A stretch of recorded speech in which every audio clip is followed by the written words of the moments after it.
Welcome to the Real Triathlon Podcast. I'm your host, Garrick Lowen, here with Nicholas Chase and Jackson Laundry.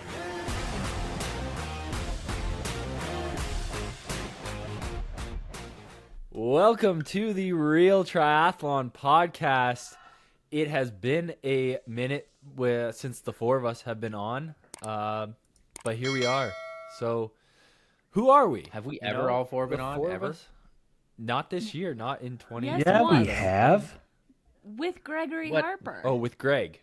When Greg was on. No, it wasn't all four of us though. Yep. Yeah, Nick joined. Nick joined. later. Nick was in the car, and then he joined after. I want half chub. Right. And so we are on episode number. Is this 200? Oh yeah, dude. No, it's like 200 and probably. We missed the 200 celebration? Lisa, that was Yeah. your I think We job. weren't 200 even was counting like- yet by that point. No. Lisa was. Garrick and I But- talked about it Lisa. on like Let's episode talk about 199. let's talk about the exciting things about the podcast right now. I just chatted to my friend 2 minutes ago, who just unprompted said that he thought the podcast was way better this year, and he's like, even though you brought in frickin' Lisa, no, he said bringing in Lisa is probably part of the giant reason why it's better. And then also it's a bit more organized and more, we're doing a better job pretending we know what we're talking Yeah. about. So I think that's cool. Absolutely. And Lisa, Yeah. So you're getting glazed. Getting glazed. The Man, podcast downloads went from 5 to 10. We doubled. double for 5 to 10 million, Lisa. Sorry, yes, that's what I mean. So I was at camp, my coach's camp in Florida last week, and I had a great conversation. There's probably over a dozen people who came up to me and said they listened to the podcast. They had been followers of the podcast for a bit, just because Jack and I and Nick were all on the team, and James talks about us, and we're kind of a big deal. And but they said there was a common theme, and this is not Jack's dad saying this. This is a common theme. They really like Lisa. They're like, that was the best thing you did. One in particular, Helen said that it really helped because we all kind of sounded the same, and then we brought Lisa on, and she really upped the vibes. Helen didn't say vibes, but she did say that. You guys are making me blush, and then obviously my voice is a little bit easier to distinguish between you three. Hopefully, I think it's also like you have a good a good way of speaking on the mic. Like you speak really well. Like you've got clear thoughts. Like it's just the whole package. the whole package. I'm putting that on my All resume. right. Lisa's head's going to explode here. Lisa, I think we're gonna call it the Real Lisa Podcast. I love it. But guys, What I were we just talking want about to. today? Do we have a topic? Well, Lisa was trying. Yeah, I'm Oh, gonna- sorry. Go ahead, Lisa. Lisa's trying right gonna- now. Jackson, why are you throwing us under the bus like this? I've got some topics, Jackson. I've got some topics. First, I want to talk about. I did this local time trial that was called the Frostbite TT this past Saturday, and it was cold as F. It was so cold. It was probably in the 30s, which is like 0 degrees in Canadian. It was cold. And when at we altitude, started. cold at altitude is the worst. It was rough, but so there were a whopping three females that showed up to race in the P1-2 category, and I got to start in the back. So 2 girls started in front of me, and then I started third. We started in 30-second increments. Caught the first one within like 4 or 5 minutes, and then it took me a while to catch the second one. But I was so mad because after I passed her, she just sat on my wheel like group style riding, Whoa. and it was really windy on the way back in. Took like 10 and a half minutes on the way out and like 16 and a half minutes on the way back. So it was just an out and back thing. But this girl was sitting hardcore on my wheel, and I turned back and I was like, "You're not allowed to draft." I was like yelling that, and I don't know if she heard from the wind, but we're in a time trial. You can't draft. Let's was look mad. up the name and the results. Let's dime her out. Dime- People need to be. Find her on Got Strava. it. Get at it.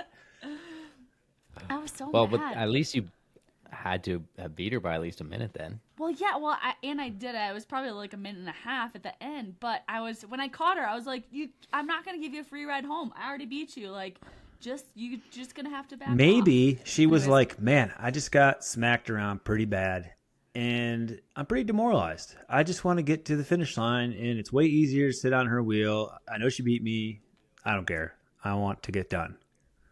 Yeah, but then she cheated. That's the third place girl. Yeah. Who didn't You're go. darn right. Maybe the third Exactly. place girl was like giving her so hard the whole time, and then this little lady's just drinking soda. Probably she was all by herself in that headwind on the way back. But I will say, But anyways, other than that, how'd it go? it was good. I think it was kind of hard to really try to dig myself into a hole, because once you catch in your first and it's cold and Yeah. you're at altitude and you're like, the more I push, the more I'm going to have to recover. So I didn't really like go as hard as I did on that first one a couple weeks ago in Arizona.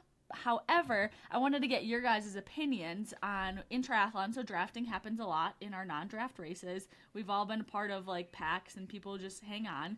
Do you guys yell at your competitors? Or tell them to take a pull or get the F off my wheel? Like, what's the camaraderie in the men's race? I used to be a lot more vocal. Depends if they can outrun you. Or Yeah, not. like you gotta watch out for if they're fast runners.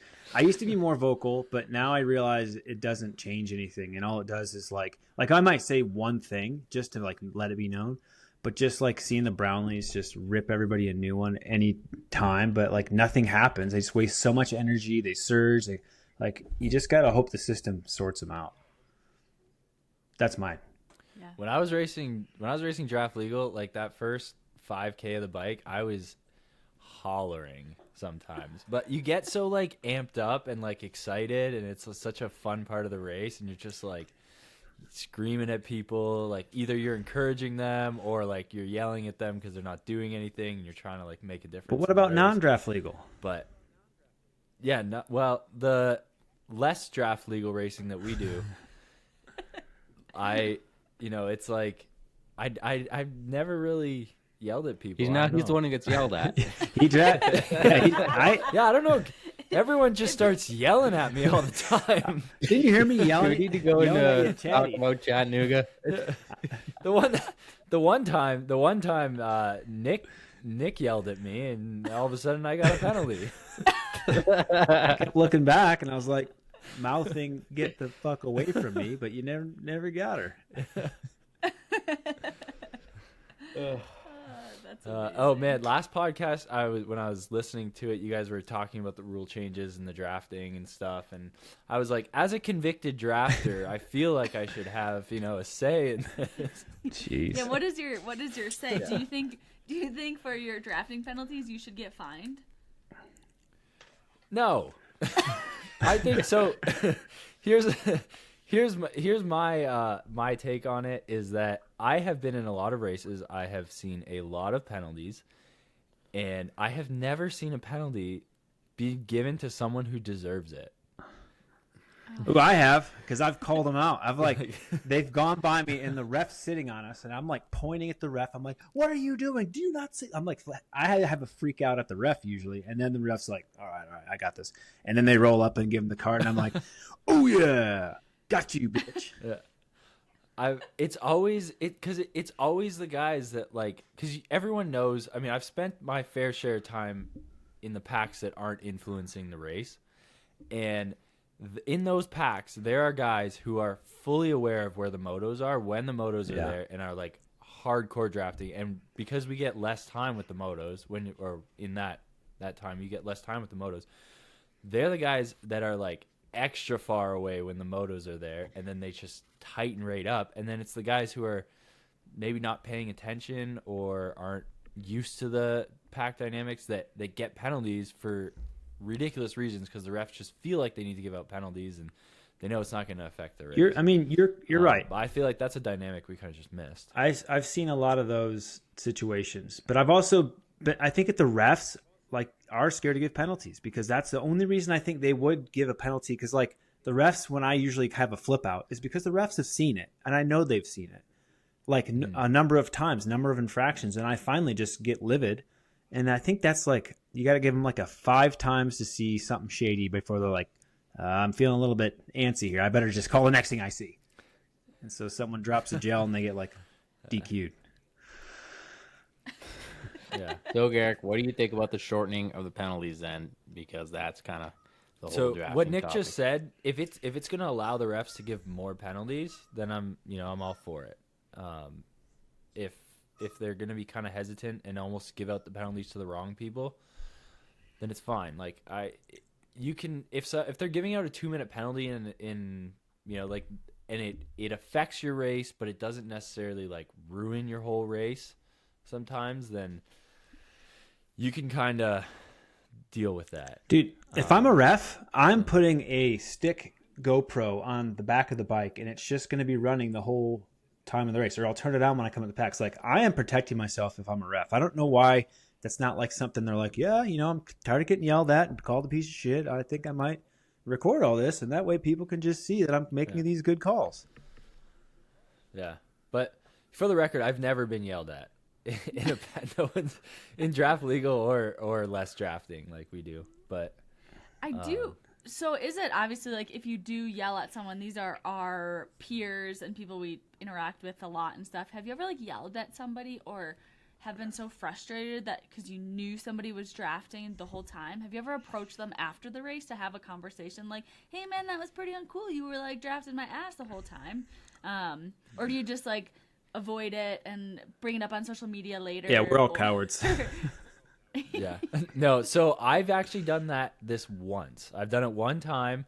It was Boulder 70.3, and it was to Mr. Chicken and Eggs, actually. He drafted me like the whole – I'm pretty sure it was him. I got to look back at the results again because he drafted me the whole bike. And, like, there were dynamics going on. Guys on our pack went off the front, and guys fell off and stuff. But he just sat on me the whole time. And so – and he went out and ran like a 109. Oh, Thomas Hernandez. Ridiculous. For a second, I was like, chicken and eggs. Yeah. Yeah. Thomas Andres Rodriguez Hernandez. So I went up to him after the race, and I said, like, great run, but I didn't appreciate what you're doing on the bike there. And that was the extent of the then he pretended he couldn't speak conversation, English. Yeah. He did that to us at Tremblant. Oh, yeah, Tremblant, that was bad. That was the worst. Yeah, actually, now that I think about it, that's the worst yelling I've ever done was that. Like, the most blatant drafting infractions ever, and it was him. And it was like he would get past and then just stay within like 3 meters and then slingshot right past the guy again. Like, literally never go even close to 12 meters back. It was crazy.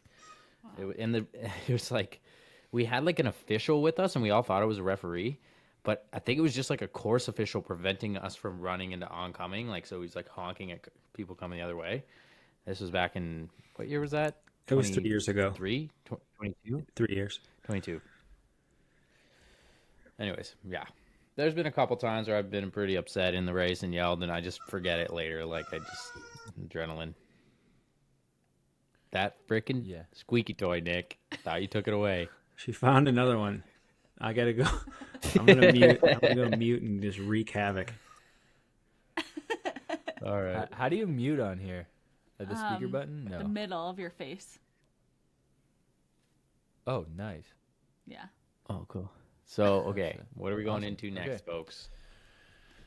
What do we want to roll into next? I mean, I've been away. I did training camp, and like I said, I spoke with a lot of people from the podcast, but I kind of want to give a shout out to the guy that I started coaching in November, and he tagged along for this camp. We actually worked together, and we drove down. It is refreshing as a coach to work with an athlete who is like just committed to getting faster in every way, shape, or form. Like he goes out and he's like, I'm going to be on the best equipment so that I can go as fast as I possibly can. He goes out and buys a P5, like a used P5, but he finds it and he's committed to being on it. And he comes down to Florida with me. He trains basically everything I did. He trained. He's like, I'm going to get faster. He didn't do anything stupid. He wasn't like one of those guys that tries to showboat and just fly off the front in group rides or anything like that. He's just around, just consistently getting the work. Garrick, are you in love? No, it was so refreshing. It was such a breath of fresh air. So many times. A breast. It was better than that when he trains with That's awesome. Couple boys. So do They were Yeah, like, I "This is just- our workout," and then we go to Cozumel and we do 50 watts extra. Yeah. It then was we get just a nice stress to see a guy kind of like with a head on his shoulders that's like just like doing it right from the start, you know? So you gotta and he's tell seen us who some is this crazy improvement. fella. What's his name? His name's Christian. He actually got Christian? second at the Great Claremont Triathlon this year. He's Oh. an Endurall. you Oh, know, I saw his athlete. picture with Gabe. You ran into good old Gabe. Oh yeah, Gabe's awesome. Isn't he a nice dude? He's been a long time. Gabe Really from nice dude. Gabe from the guy who tags us from Guantanamo Bay? freaking station in Cuba. Ah. He like tags us and everything. Like I've known him for like I don't even probably over 10 years, and like he's just such a fan. Always has been. He's probably like the most diehard RTS since the beginning. Like love you, Gabe. Yeah. You guys, I've sent him a couple packages to Guantanamo Bay. I know, And cool, right? that's, Yeah. It is cool. And I mean, Gabe, man, shout out to him. He's months away from retirement. So Yeah, Woo! yeah, good for him. that pension. Lifelong military. Yeah. Yeah. Hey, speaking of training camps, so I had this thought when I was in the car today. Nice. Nick, Okay. I can literally hear you breathing. You're like Sorry about that. Just had you're a a. little close. I didn't know that. I have this wind guard. I guess I thought I was immune. Sorry, Lisa. Go ahead. Continue. Sorry, my bad. I was gonna say, you know how there are a lot of pro triathlete couples? No. Do you think if there's two pros that are Really? They dating did a each race other- once. They did do a race. They made $1 million just for being in love. I want to come back to You that. didn't even as have well. to be in love. That wasn't a requirement. You Was just it? had to be together. What a bullshit. I want to come back to that. But okay, you know when you go to a training camp, it's kind of like you live, sleep, eat, breathe, like triathlon. You wake up, what's our training? You do this. Do you think if you're dating another professional triathlete, you're in this like your whole life is a training camp? It feels like you wake up and you're like, honey, like what's your training today? Like, are we gonna go to the pool at 9 or 10? Do you think it's like that? I hope not. I don't know. Because I think it could would. be. I was thinking We about should that. have and I said some that of would these be tri couples exhausting. on. We should. Matt Sharp's coming on next Yeah, week. we'll ask Matt Sharp next week. And I think his wife Kirsten just had an injury. She just had hip surgery, the same hip surgery that Garrett. Oh yeah, true that. That's what it was. Wow. Yeah. And he Just add he another came one off to a the broken tally. toe or something. But just to go back to what we just alluded to, the couples triathlon. A lot of people listening to this probably don't even remember what that is or know, because that was like 4 years ago. It was now. during COVID. Nobody was getting paid, and this bankrolling waterfall bank guy was like, you know what? If you're in a relationship and you're both pro triathletes, come on down. The prize purse is a fucking $1 million, and no, I think it was like $100,000. 100,000. $100,000. It was $100,000, and you had to be. It was a couple race, so you had to both be pro triathletes, and so then there was like 10. There's only everyone who did it got like a minimum of what, like a few 10K. grand. They all got 10K just to go. And it was And a the rest of us sprint. were like, "This is so dumb." Like there was it was hardly any money in anywhere in the sport at that point, because it was before PTO took hold, before Ironman series, COVID, so there was barely anything happening. And yeah, it was like what was it, a relay or something? It was like a relay. It was like you both did like the guy did a sprint triathlon and then they tagged the girl and the girl did a sprint triathlon. And I do think they tried to get like girl couples and like guy couples, but there aren't any. And it was on Fort DeSoto, where I used to do my time trials and did go out there and destroy it in Florida, St. Pete area.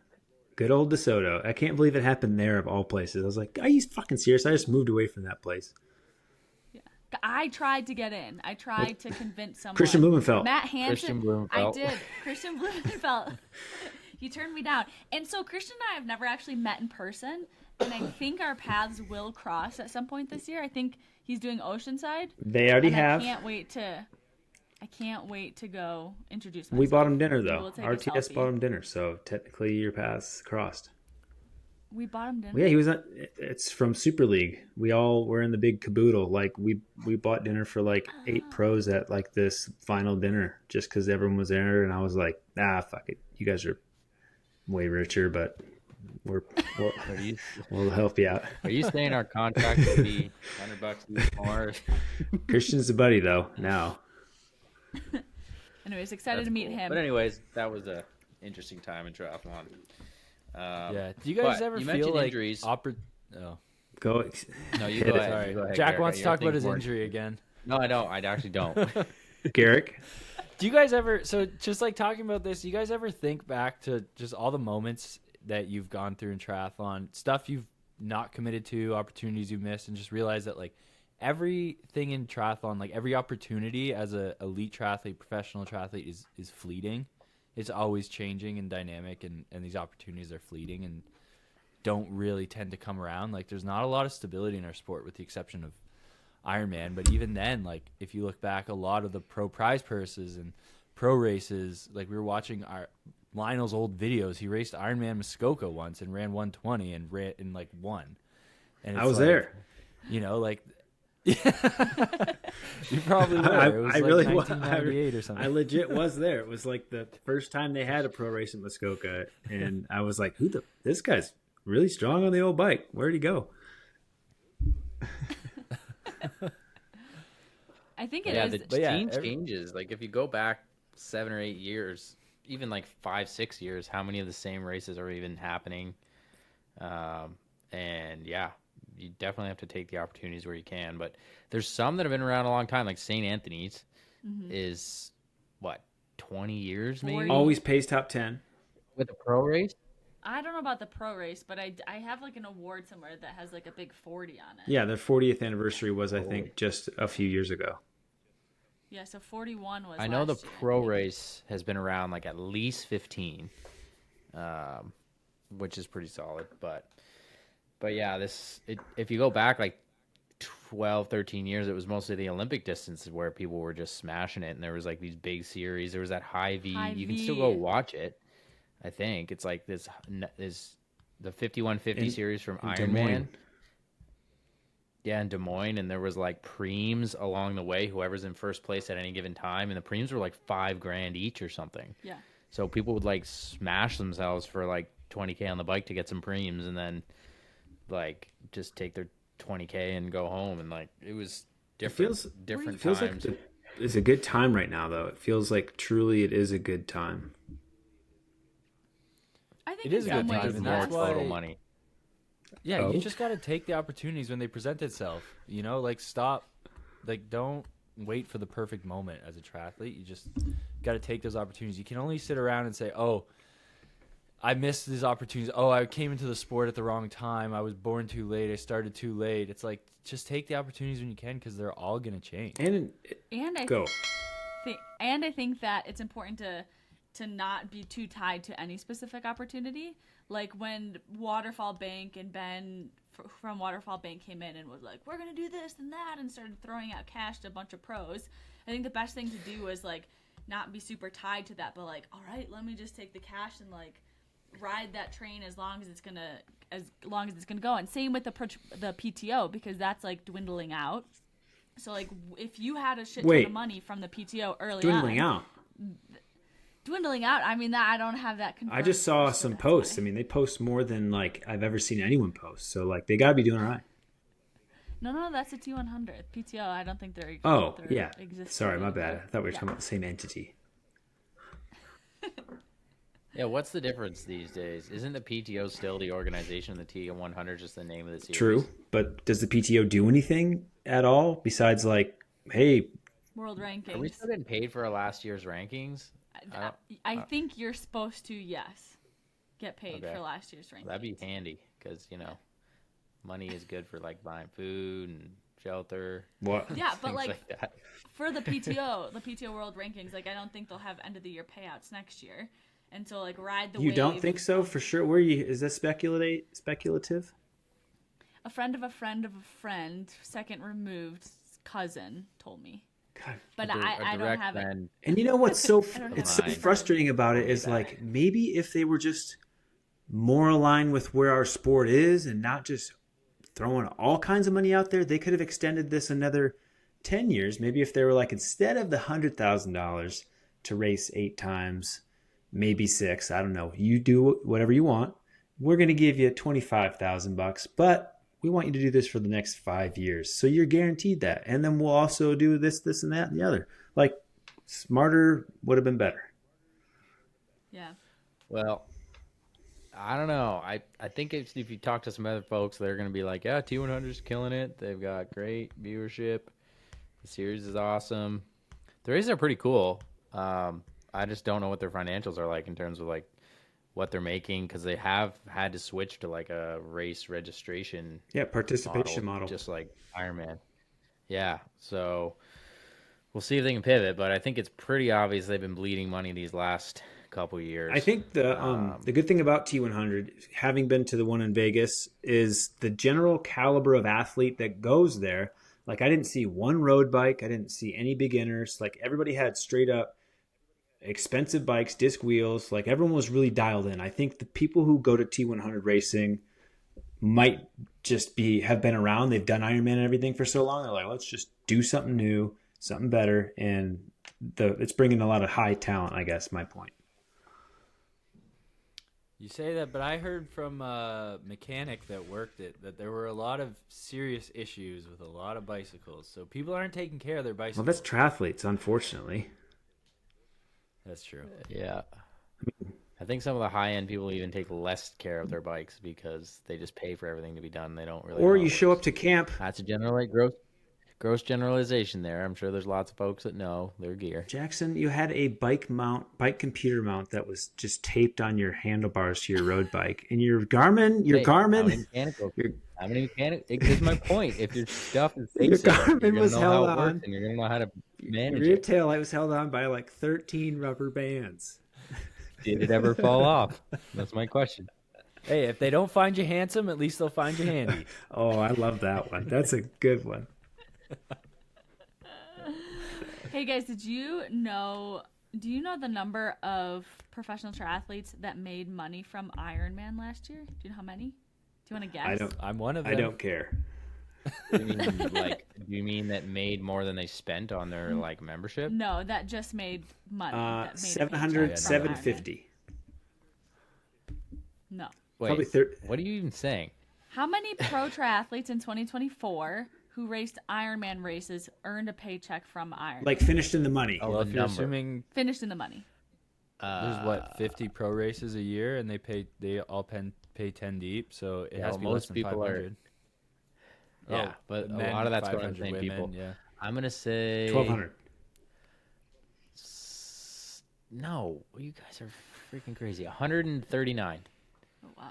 139. The You actual gotta think men and women. You gotta double it, Jack. No, that was doubled. the actual total is 432.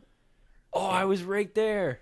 But it dropped down from 2023. It was 524. So it dropped down almost 100 who actually made money. And in 2023, the Ironman put on 70 pro races. And in 2024, there were 59. So they got rid of 11 races. However, they increased total prize money by 1.7 million because of the pro series. So it's giving more money to fewer people. Yes, it's what it looks like. I mean, probably saved them a lot of money to cut those 11 races for the pro races, though. Yeah. So Yeah. they just kind Well, but then they're also investing way more in marketing with the video series, I think it's blatantly obvious that the series is making the money. Just with registrations, like apparently all kinds of races are sold out. Fulls are selling out that haven't sold out nearly as quickly, and halves. And I think their model's working of like use the pros to advertise their stuff, and more people are getting into it. Seems to be kind of the way it's working. So like the 100 or so pros that aren't making money. Like I made $1,000 from Ironman last year. No, it's not 100 or so pros that aren't making money. Only 40% of pros that race Ironman are making money from Ironman. So No, there's but like, you said we lost. Like actually making money. You said we lost about 100. Like there was about 100 less pros made money from Ironman last year than the year before that. But like, if you're making like $1,000, $750, is that really making an effect? Like for me, if I race a whole season, I make $1,000 versus not making any money, I won't notice that in my financials at the end of the year. Like, it doesn't make a difference. So if maybe they're consolidating that to the higher pros, but like maybe when you reach that threshold, it starts to be noticeable. If you know what I mean. How much do you have to win for it to be noticeable? Like 15 grand? I don't know. I haven't. I'm trying to figure out how much probably money, enough to like. That's what your TFSA investment. No, but like I made $1,000 at Ironman Canada, and that's in Penticton. Like that, it cost me more than that to go there.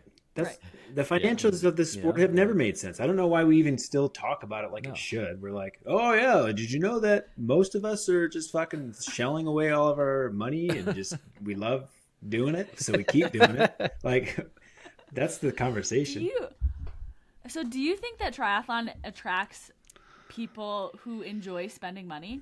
Like, do you guys enjoy spending money? Like buying things? Do you Big enjoy buying dopamine things? rush.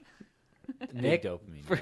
Okay, you're talking to Nick here. He's like, Not so much anymore. it's like, how much does it cost? Doesn't matter. I'll buy it. I don't care. Okay, so I get so much stuff that I don't ever have to pay for. So then when I do get to have a thing that's nice, I want it to be nice. Right? Yeah. Well, okay, this is good. We should go into financials. Just not like how much money did you save on your car insurance. I but just like, did my taxes too. what? All right, everyone, go get their T4s or. I should do that. 1099. I gotta do my tax. I'm trying to sign up for like online tax with IRS, but I don't know if I can as like a foreign tax person. You need a lawyer. Tamara. Anywho, speaking of money, do you guys think I She should was a tax lawyer. try to do the Ironman series, or do you think I should totally avoid it and try to make more money? More go to No, You should probably race Ironman Texas. you should avoid doing Ironman full distances, but I think you can come to 70.3 Ironman Pro Series as a go to every race that's not a pro race. That's all you do. I mean, not no pro field. not a pro series. Don't go to any pro series. Fuck over all the age groupers. Just for no reason. I won all these races, but didn't make any money this category. year. Actually, you know what? Some of the freaking age groupers that full would probably beat me. Anyways, no, but to Lisa's point, I want to do the 70.3s as part of the series because they're like the only 70.3s in North America anyways. So, but also they're good races. Freaking St. George, Eagleman. Chatty. But I was thinking, I'm going to do Placid for sure. That'll be awesome. Then I'm like, wait a minute. Is that the smartest thing? Should I go do if I'm going to do an Ironman this year, maybe I should just do a non-series. Yeah, man. Exactly the And plan. then you can go try to get a qualification to Kona. Yeah. I don't know. Yeah. I mean, Placid's such a good course for me too. I feel like I could have a good race, but I also feel like I could go there, have a freaking great old race and be like 5th place on like a perfect day, potentially, if like the boys all show up that are doing the series and are just unreal at fulls and I get 5th and I like make 3-4 grand total for the full. That's not really doing much for me if I'm not doing the series, right? Yeah. Well, yeah, and I think you have to consider like what your bonus is if you have potential bonuses with sponsorship contracts. If you win a standalone Ironman, is that better than winning or finishing 5th at a Pro Series Ironman? Oh yeah, winning is like better in every regard. Even 3rd in like a smaller one would get me more than 5th in a Pro Series. Yeah, none of our partnerships have got brought down. Like if it's an Ironman event, you get the same bonus. So like doesn't matter. Yeah, I think I might have one that's like slightly more, but it's not enough of a difference. So yeah, might consider kind of evading some of those. I told Mark I'd share room with him at Lake Placid, so I'll have to. Someone else will fill that for sure. I think Greg's going too. Oh yeah, and it's like right in the heart of everything. Kind of expensive, but not crazy. I'm like, dude, this will fill so easily. People always scramble for that race. Yeah, and there's nowhere to stay. So anyways, that was Absolutely. the only financial. I think your main focus of the year should be on Eagleman 70.3 on June 8th. We have a great house that we're looking at, and we need a lot more people. I am going. Like, I'll be there for perfect. sure. When is it? We'll get a June 8th. It's going to be a great time. Brian Laundrie keeps texting me about housing. I talked to Jackson's dad more than I talked to Jackson. That's awesome. My dad talks to you more than he talks to me. Brian was pushing Eagleman hard at camp. I'll tell you that. Everyone's going to be at Eagleman. I feel like it's going to be insane. It's Yeah, a it's great only- course. The only thing that sucks about it is accommodations and like just logistically. Why? It's flat. It's a But the flat bike as course is pancake, unreal. right? Yeah, the bike course is unbelievable. Amazing bike. Good course. roads? Love it. It's only 3 weeks after freaking. St. George. Wait a minute. Yeah. No, 3 weeks after Chattanooga, right? Yeah. Yeah. Yeah, because then it's the 16th or 17th. I guess I'm just racing on no fitness this year, for freak's sakes. I'll be running for like 2 Dude, weeks, go do 3 That's what races. I'm saying. That's what I'm saying. Do Ironman Texas would be good base mileage for you. No. No, he's got Yeah. to come to St. Oh, yeah. Anthony's. My max run going in was 12K, and then it felt fine until 30, and then my foot broke again. Fuck. It's just a long run, dude. Yeah. Everyone loves a rehab story that lasts longer than it should. Well, who raced it last? One of the women raced it last year after having the same Kat. surgery that Lisa and I had like Oh, a Jocelyn month before. Something Jocelyn ridiculous. McCauley. Yeah. She like limped her Yeah. way. Surgeries don't do anything to limit you. They only aid you. You don't need to recover from them. Yeah, I didn't have a surgery. It's a broken bone. That It's a little different. You just need to let that bastard it's heal. already just put some super glue up in that toe jam area and you'll be good. Here's my bone stimulator. You put this little Oh, device. This is the strap. Yeah, Stick it on Jackson, your that's what foot. I was offering you, but you already had one. Yeah, I know. That was great. And then I was like, oh, how am I going to get it? Maybe I should do that. And I probably won't. And then somebody messaged me and they're like, hey, I can let you use this for free. And they were nearby. So I heard those are placebo. I think they totally are, but they're not gonna hurt. It literally, I put it on. It's like plastic. It's like a cord attached to a plastic thing. I'm like, how is this transmitting any form of energy? Like this could literally just be a freaking box with a light on the screen.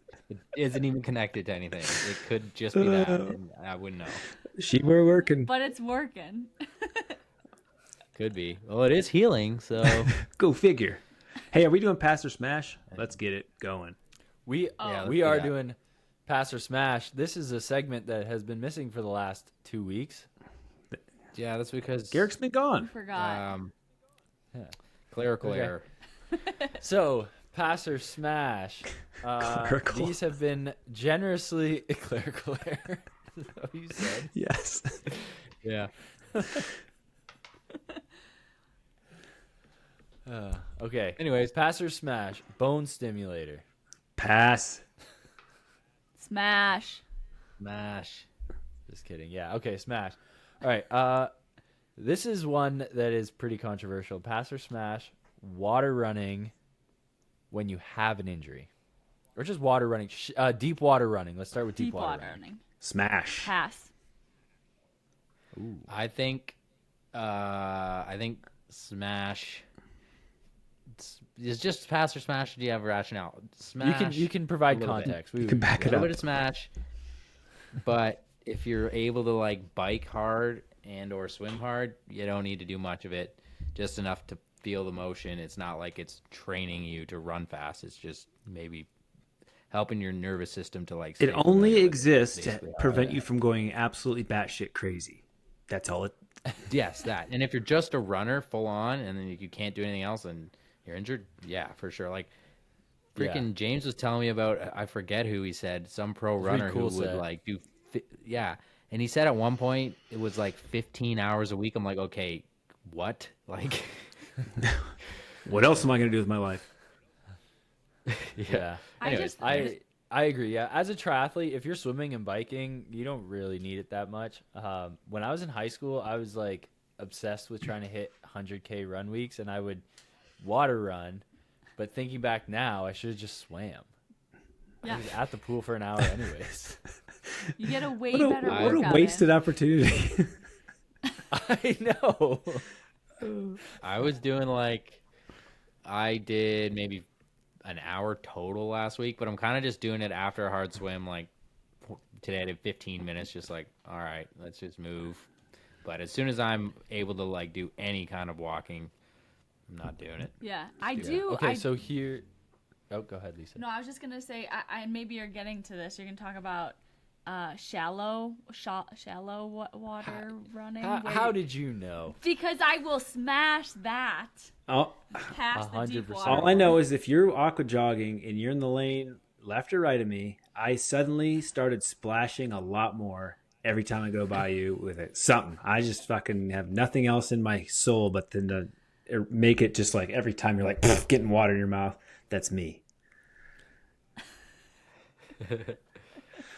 So shallow water running, once you can have load. So this is healthy or injured, but if it's safe, pass or smash on the water, shallow water.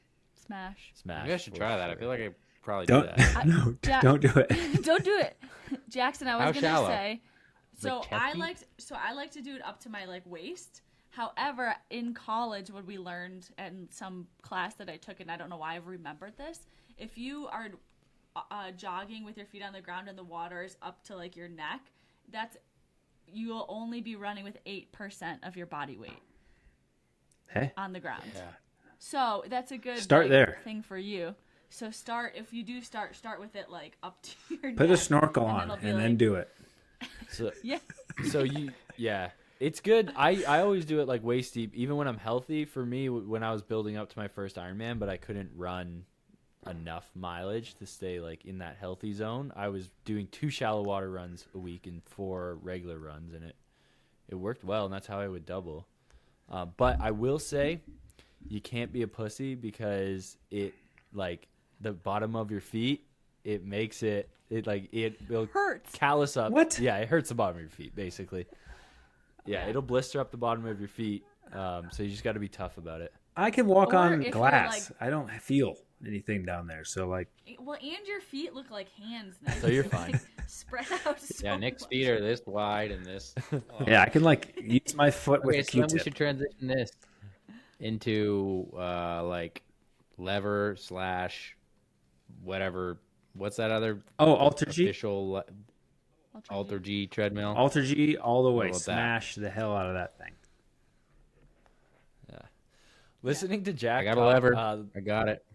good. Listening to you talk the last episode about using the lever to walk, you sounded like a drug addict that needs to get his fix in. I have done it. I've done 15 total minutes of walking on that Ooh. Get those hips up. You're like, I can't run. at 2 miles an Can't hour. run, but I'm gonna walk. I'm gonna walk at 40% body weight. You're Just gotta get a hit. you're on a trapeze, just barely toes touching. You're like, this is counting as something. I just keep cranking it, and it just keeps lifting me up. Eventually, I'm just pretty much just toes are just touching. You're like a baby toddler falling forward.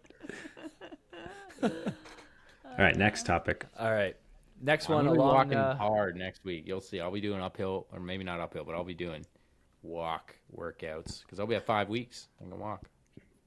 Hallelujah. Actually, I don't know. I got to see the doctor at 5 weeks in one day, and she's gonna tell me. You can walk. Praise him. All right, staying along the lines of kind of injury prevention, having multiple pairs of the exact same shoe to rotate through day to day so that it allows the foam to rebound. Has anybody heard Smash of because I I don't have the same pair, but I don't run a pair every single. I always switch a pair every other day. So I'm asking because what you normally hear is people have different shoes they rotate through, right? Like different kinds of shoes, different runs. I'm asking the exact same shoe that you're going to rotate through. So say you have, I don't know, say you're running with the Invincible 3s for an easy run, and then you got another easy no run the opinion. next day. Has nobody ever heard of this? It's not a I no heard- comment. This is a pass or smash. I, Nah. I feel like I have heard of this. However, I don't participate in this. Even though I do think it'd be a good idea because I do run in the same type of shoes. Like I run at RIP, they're discontinued, but I'm like hanging on to one last pair of my Saucony Endorphin shifts, and I just run in that. That's like the only shoe I run in.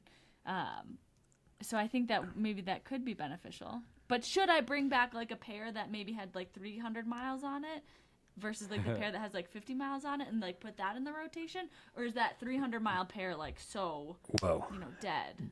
This is like Inception now. This is what I do. I'm going to smash this. This is what I do, and this is kind of what I'm asking, is that when I go out, I buy 2 of the exact same pairs to the point where, like, I have to write with a Sharpie on the back, like, this is pair number 2 and this is pair number 1. And then I rotate. How fastidious of you. So the theory is that the foam takes like 48 hours to rebound, and therefore if you let it fully rebound, you're not going to wear down the shoe as much because the foam is going to be like recovered. Or compromise your But I don't know. I just feel like that's got to be BS. Like, I don't know, but it doesn't make sense to me. Like you run, like you take a step, and as soon as your foot comes off the ground, that foam rebounds. So like, no, it packs out. It packs out. That's how the foam wears down. It's a very well-known thing, Jackson. Someone who works with foam. Okay, the foam doesn't fully rebound. He knows his foam. It does not.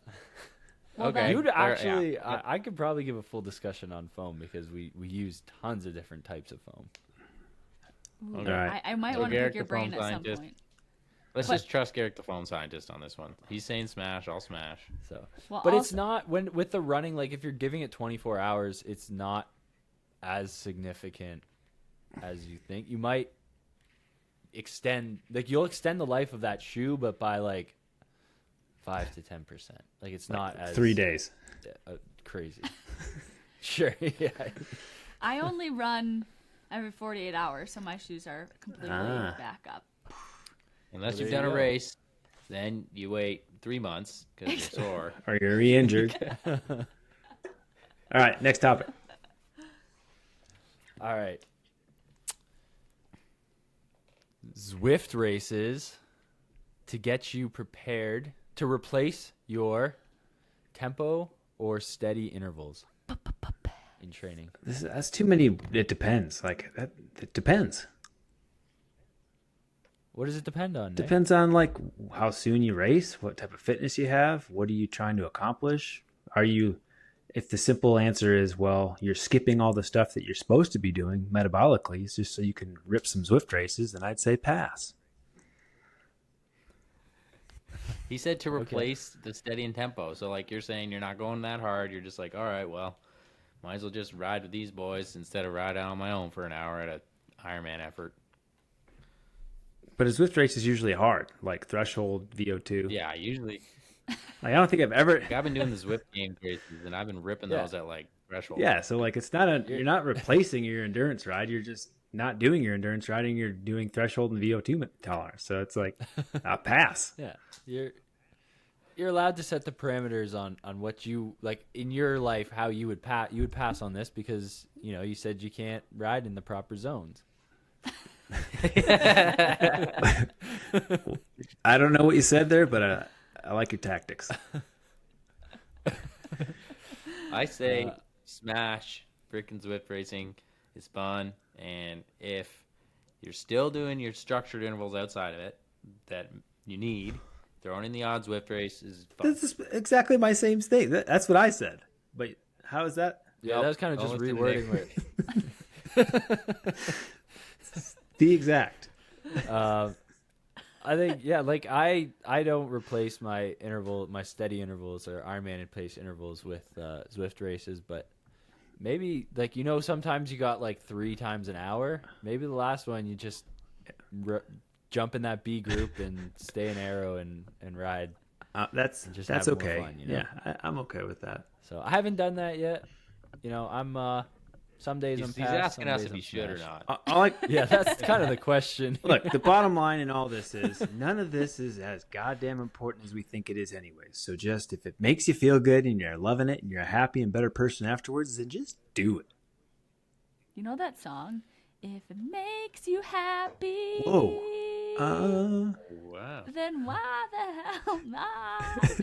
I don't think those are the lyrics, but What's the lyric? why do you feel so bad or sad?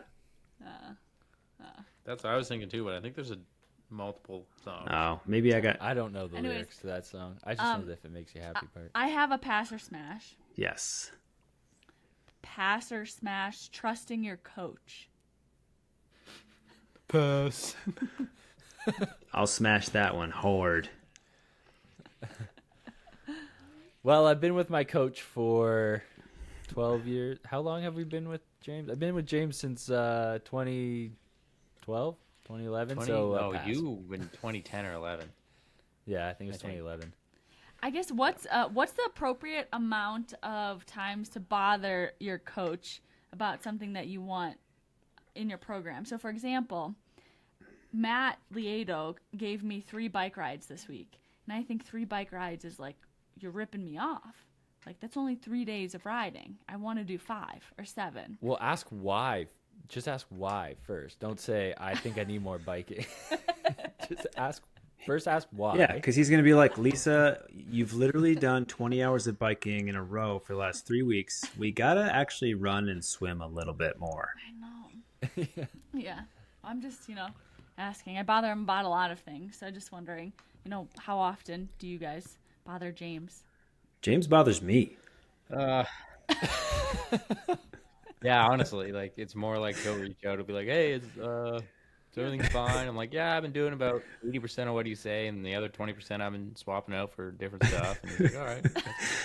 I've been I feel planning my whole weeks for the last 5 weeks, and we just talk about it. And he's like, "Yeah, it seems pretty all right. I mean, go more or less whatever you feel, and yeah, good." And that's it. Now. I think, yeah. When you get to a certain point with your coach and you've done the sport for long enough, you have an idea. Like when I was young and coming up in a junior, like I would do only what James said, like kind of a couple times I would change it up and he'd be like, "You frickin' junior, you have no idea what you're doing." He'd like get mad at me. Yeah, but probably because you'd like add this like insane hard like all out run or something. no, it was that I would always shorten up the intervals and he would get so mad at me for like shortening up instead of, but now, yeah, like Nick, like, so James kind of puts in my structure for the week and then I just add on, like he'll give me the hard stuff and I'll add on everything else to get to like say he gives me 2 hard rides and a recommended base ride and then I'll add 2 easy rides onto that or add some OT to get to like 15 hours of riding or something like that. But he never puts in all my volume for the week. So you don't ask, you just do. You just do it. So I should just maybe ride an extra day. Well, here's what I tell people is like if it's still moderate to very aerobic and it's not going to impair your next session or dig a deeper hole, like you've got to satiate some of your inner psycho. Like you just have to. Otherwise it gets more psycho. So if it's like 45 minutes, 90 minutes, and it's not like mountain biking where you're going to have to do crazy spikes and go up hills and probably crash and break something, then, maybe that's all right. But real quick, the athletes who do, and if you're listening, and I won't say who this is, but if you're listening, I love you. I'm not mad at you. But some athletes will just like be so OCD about everything to where perfection is the only thing. And if, let's say, data isn't working and your Zwift isn't capturing your rider going on the screen, like you send me a picture of the rider and then you on the bike, and then I know that you did it. It seems very. That I feel so bad for whoever they just wanted me to know that like no matter what, like they were doing the workout, and I'm like, I believe you. I did get a selfie from an athlete this morning who took a photo of herself outside the pool. Pool closed. Because she's I have got that though before a photo. I tried to come, but it's closed. Amazing. That just said like I forgot my watch, but I did the swim. And mostly I just think it's awesome. I'm like, thanks for letting me know. This is great. No, I like the camaraderie. I don't want to like. I love it when athletes take the time and consideration to actually like make sure that they are, because that's what they're paying me to do. Like I love it when athletes ask questions and all quote unquote bug me, because how many times do you guys get it? Well, I didn't want to bug you. I'm like, that's why I exist to be that's bugged. why you pay me. Yeah. Like, why has your training peaks been red all week? Why didn't you just tell me? I got bloated off Chick-fil-A. I forgot to tell you, so I didn't do anything all week. Yeah. We could have had a plan B, man. But I will say I love the athletes too that give me every detail of their life, and it's amazing. Like I went to the bathroom 4 times on this run, or I don't know what other examples are, but it's awesome. Lisa, you can't steal this because you're not a part of EA coaching because you just had to do your own thing. But our motto, Garrick, and maybe Jackson one day once he needs money, will be we don't train just the program, we train the lifestyle.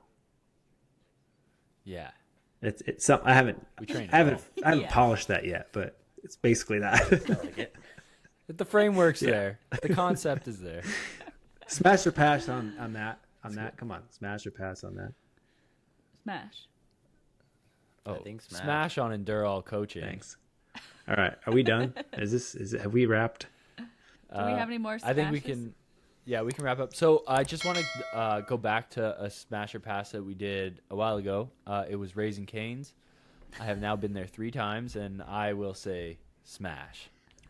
My nephew ate 25 chicken tenders. They got 50, and him and his buddy polished them off, and then he threw up. Oh, nice. You can get a box of 100 there. If you go, they'll give you a box of 100. It's not cheap. irresponsible. Do you think that would be like a good welcome party for a wedding meal? Like some chicken tender? Honestly, we need a vendor. Unreal. It would be an unreal late night snack. It'd be after the wedding. That's a good Smash idea. skipping your friend's wedding to do a sprint triathlon that has good prize money. How good? How good's that prize money? There's gonna be one who's like, "Oh yeah, I'll be right there, guys."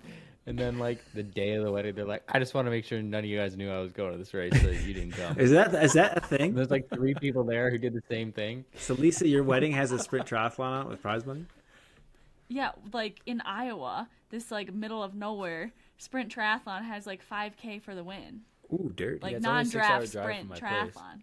Yeah. Is there any way to do that and then drive back to the wedding and make it? No, you'd have to fly. You'd have to fly back to Colorado.